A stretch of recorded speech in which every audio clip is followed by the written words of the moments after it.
everybody, I'm Tabitha, and today we're doing the Reading Habits tag.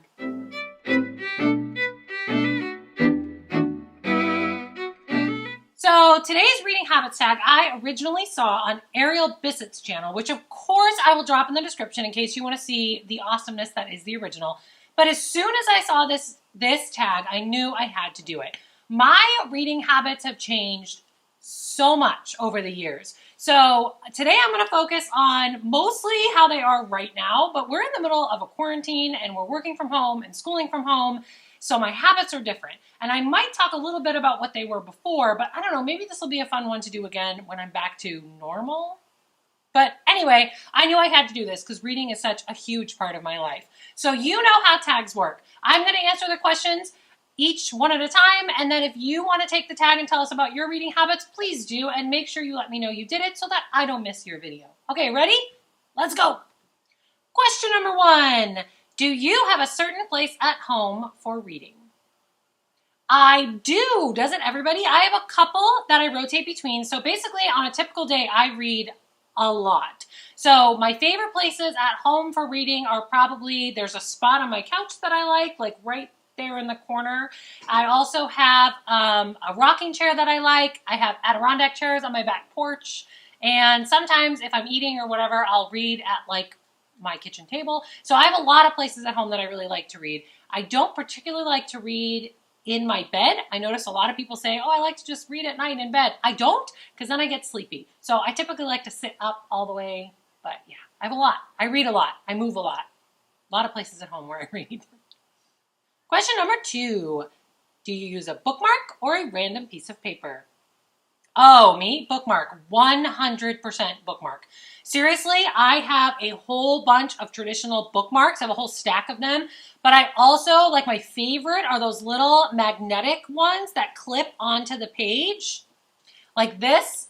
This is my current one. A Ravenclaw Harry Potter bookmark. It's magnetic. It clips onto the page. That's my current one.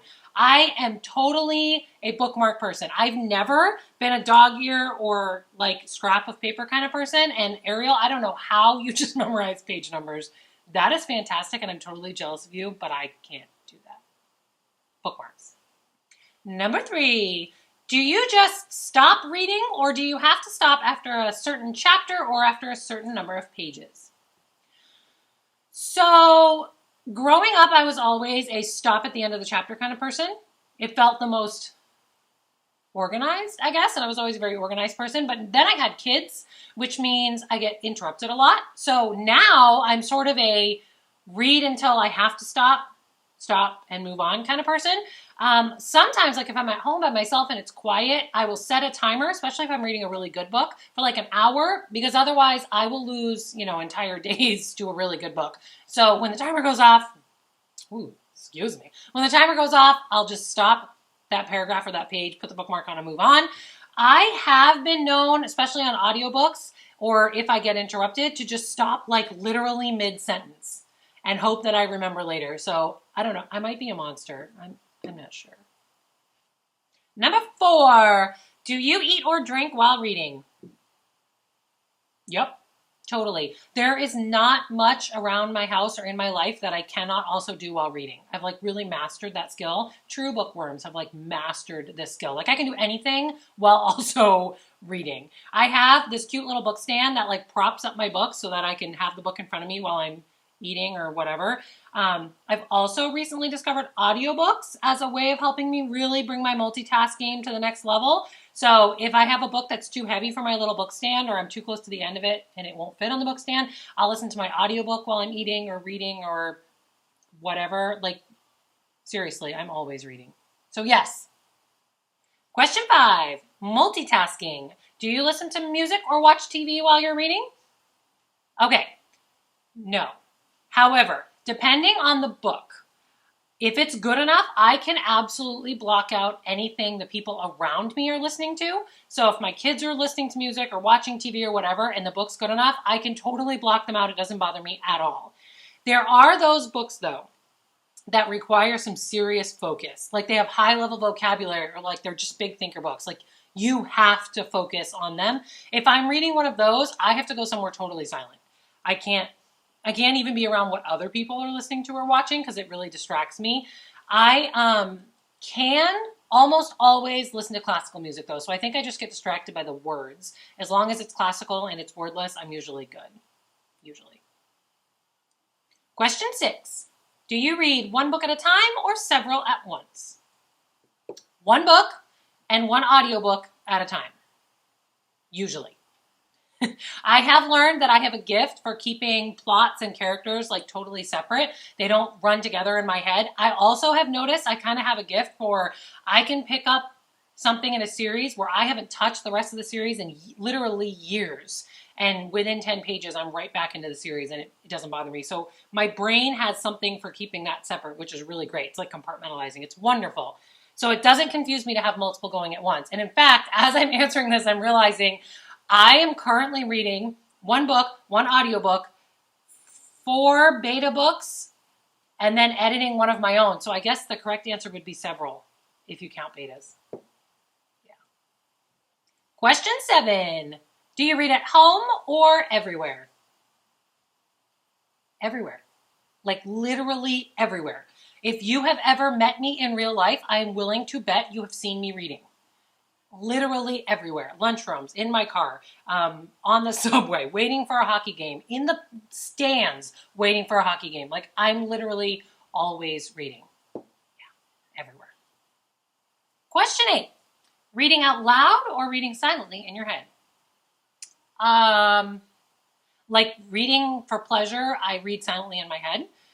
Obviously, I've been known to read out loud, obviously, if you're reading to a group of kids or something, you read out loud. I also, if I'm reading around someone else and I come across a funny line, I will totally read it out loud. If I'm editing my own work, I will often read it out loud, especially if I'm stuck on some like dialogue point. In fact, if I'm beta reading and I'm trying to figure out if something sounds right, I'll read it out loud. Or remember I told you if I get to those thinker books that like I can't focus if there's any other noise. So there's been times where there's other noise and this is like a thinker book and I can't get through it. And so I've kind of like mumble read it to myself like out loud, but only around like family and people who won't judge me for doing that. Most of the time I read silently in my head. Question 9. Do you read ahead or skip pages? No, I don't think so. I can speed read. I don't do it a lot, but I actually can. I can speed read. It's like a skim reading. It's really fast, kind of like a skim reading where you pick up the main ideas and that's about it. I can do that. I don't. However, you should also know this about me, and it's kind of like an unpopular opinion. People think I'm weird for this. I will not DNF a book. If you're not familiar with the term, DNF means do not finish. If like you're reading a book and you hate it, you can DNF. I won't do that. I've done it once in my entire life, and I otherwise will not do it. And I kind of still feel guilty that I even did it with that one book. So instead, if I'm like 50% of the way through a book or more, and it's still not catching me and it's still not doing anything for me, I'll do that skim read thing where I speed read through the rest of the book. So I finished it, but I speed read it. I don't do it a lot. I've only done it sometimes. And the book, like I already know it's getting 1 or 2 stars. It's really problematic, and I'm more than halfway through. So speed reading is the closest thing I do to that, but I won't skip pages and I don't DNF. Yeah, I'm weird. Number 10. Do you break the spine or keep it like new?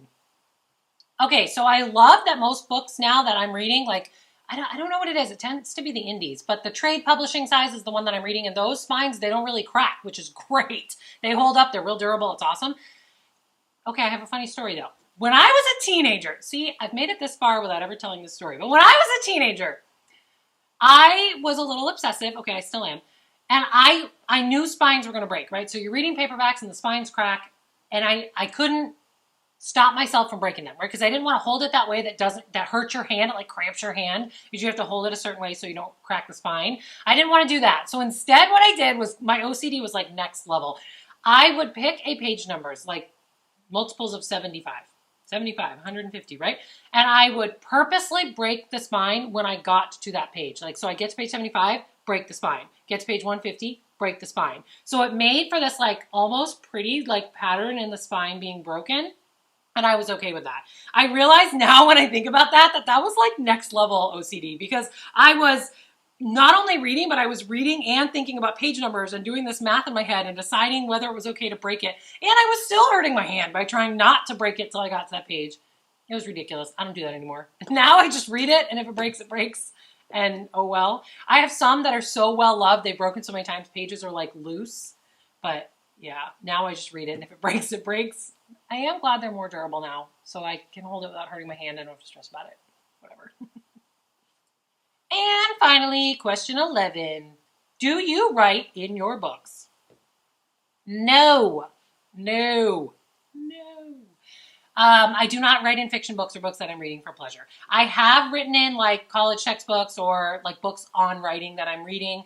I write in beta books if beta gives me a physical copy and it's okay with that. I write in my own when I edit, but when it comes to reading for pleasure, no. And I'm a reviewer, and I still don't do that. I don't highlight them, I don't mark them, I don't dog ear them, I don't write in them. So, no. Okay, that is it for me and the reading habits tag. I hope you learned a little bit about my crazy reading habits, and please do the tag if you have crazy reading habits, and then don't forget to tell me you did it, because I would love to know what your crazy reading habits are. Drop a comment to let me know you're still here. Hit subscribe and tap that little bell so you know when I'm back. Keep plotting the path to your own dreams, and I will see you next time. Bye!